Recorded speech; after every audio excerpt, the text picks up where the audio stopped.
আসসালামু আলাইকুম বন্ধুরা, আমাদের চ্যানেলের ভিডিও পেতে লাইক সাবস্ক্রাইব করে সাথে থাকুন।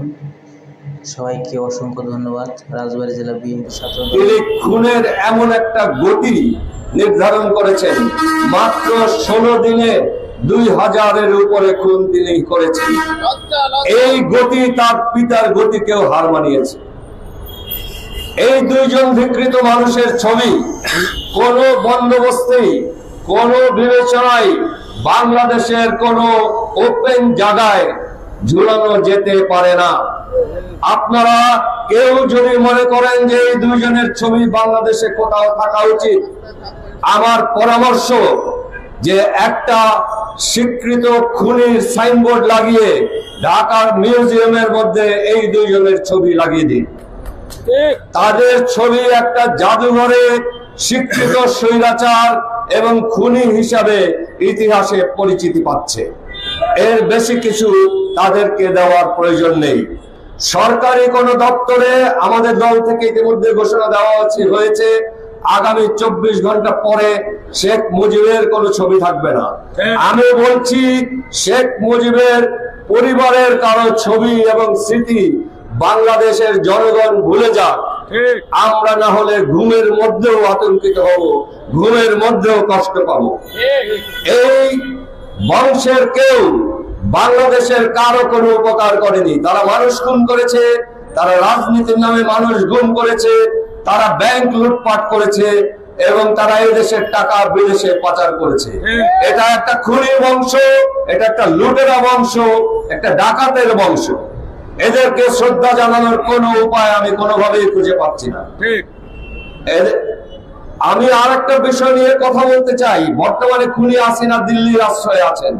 কিছুদিন পর পর তিনি একটা ছোট্ট কল রেকর্ড ফাঁস করে বাংলাদেশে তার কিছু অনুসারীকে একটু উত্তেজিত করার চেষ্টা করছেন। ফলে কি হচ্ছেন, তিনি তার মন্ত্রিসভা নিয়ে পালিয়ে গেছেন দিল্লি, কলকাতার মতো স্থানে। আর এখানে তার যারা কর্মীরা আছে তাদেরকে কয়েকদিন পরে পরে একটা বিপদের মুখে ফেলছে। বাংলাদেশে গত কিছুদিন যাবৎ সংখ্যালঘু নিয়ে ভারত বড় বেশি বাড়াবাড়ি করছে। আপনারা সকলে জানেন, তাদের বিভিন্ন মিডিয়া সেন্টার গুলো এবং কোন সময় তাদের পররাষ্ট্র মন্ত্রণালয় বাংলাদেশের সংখ্যালঘু অত্যাচারের বানানো গল্প বানিয়ে প্রচার করছে এবং তাদের পররাষ্ট্র মন্ত্রণালয় এ বিষয়ে বিবৃতিও দিচ্ছে।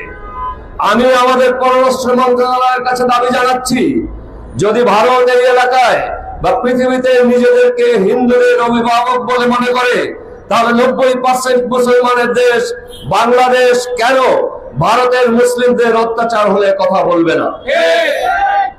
ভারত তাদেরকে হিন্দুদের অভিভাবক বানিয়ে বাংলাদেশকে নিশ্চয়ই অধিকার দিয়েছে ভারতের মুসলমানদের অভিভাবকত্ব দাবি করতে।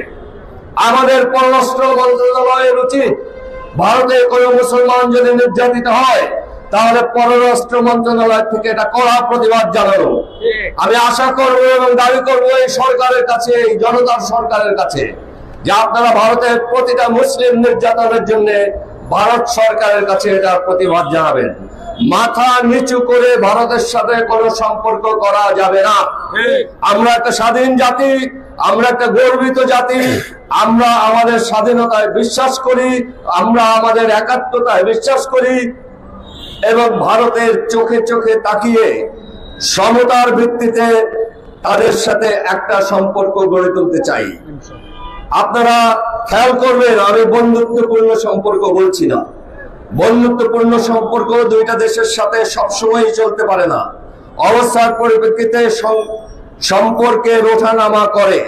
ভারত যদি আমাদেরকে সমমর্যাদা মনে করে, আমাদের স্বাধীনতার মূল্যবোধের তারা যদি একটা স্বীকৃতি দেয়, তারা যদি আমাদের কি প্রয়োজন সেটাও জানতে চায়, তাহলেই শুধুমাত্র সমতার ভিত্তিতে তাদের সাথে একটা প্রতিবেশী সুলভ সম্পর্ক গড়ে উঠতে পারে।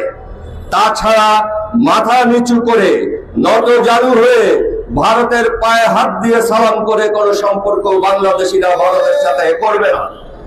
এটা আমাদের অঙ্গীকার। আমি চাই যে বর্তমান যে একটা পরিস্থিতি বাংলাদেশে বিরাজ করছে, কে কিভাবে উপদেষ্টা